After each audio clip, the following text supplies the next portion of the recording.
Yo, this is just an update on the Ranger 22 rifle. I wasn't able to find a black synthetic stock, just wasn't able to do it.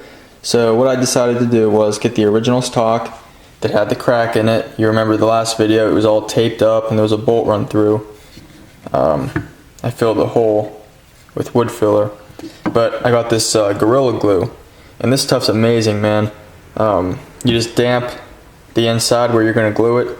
You put the glue on lightly and you clamp it, and you can see where it was cracked, but it's never coming off now.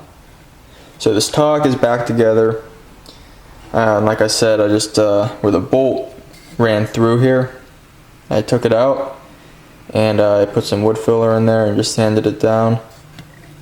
And there's also, I put a dowel rod in there too, just for extra strength. But I sanded it down, so it's pretty much raw wood. And right here where you see it's darker, that's just because it's a little bit damp.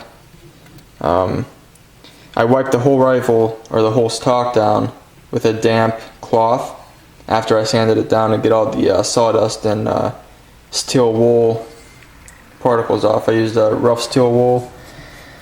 And pretty much now I'm just going to find a dark stain to stain the rifle.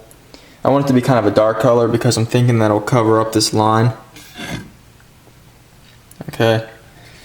And then after I stain it, I'll give it 2 or 3 coats to make it nice and dark and durable. And then I'll probably get either a full gloss or a semi-gloss polyurethane, oil-based. I like oil-based over water-based because the oil-based, even though it takes a lot longer to dry, it's much more durable and it really dries hard. So it's worth it. Yeah, semi-gloss or full gloss, not sure yet. And then I'll buff the coats of the polyurethane lightly before I add the other coats. I'll probably do 2 or 3 coats of polyurethane. And then I want to get the receiver, which I have over here, the barrel, the upper, or the receiver, and I want to, right now I have it soaking in Ballistol. I just have Ballistol sprayed on it. If you look at it, it kind of has a like a orangish red tint to it. That's from rust. And then you can see how that disappears when you go down here where it was covered from the moisture, because this part of the receiver was in the stock, so it wasn't exposed. This part was, and I don't like that.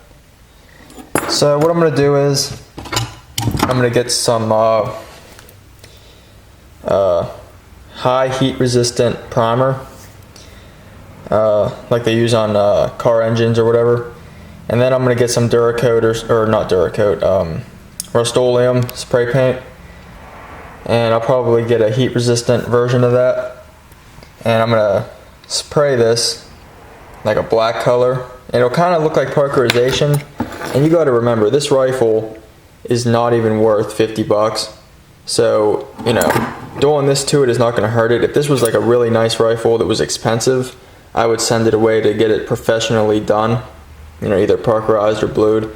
But I've seen videos on YouTube where guys have taken AR-15s, $800 AR-15s, and they camouflage them using heat-resistant primer and Rust-Oleum spray paint. So I think doing that technique on this type of a rifle will be just fine.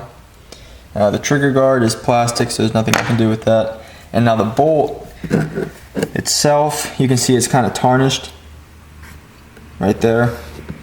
So what I'm going to do is I'm going to polish this, I'm going to buff it and make it nice and shiny, stainless looking. And I think this rifle will come out real good. So that's the update. There's the stock. I think it came out pretty good. So yeah. I might make a video of me actually staining the rifle and putting the polyurethane on it, and then even working on the receiver and the barrel. So until then, I'll see you guys later. Take care.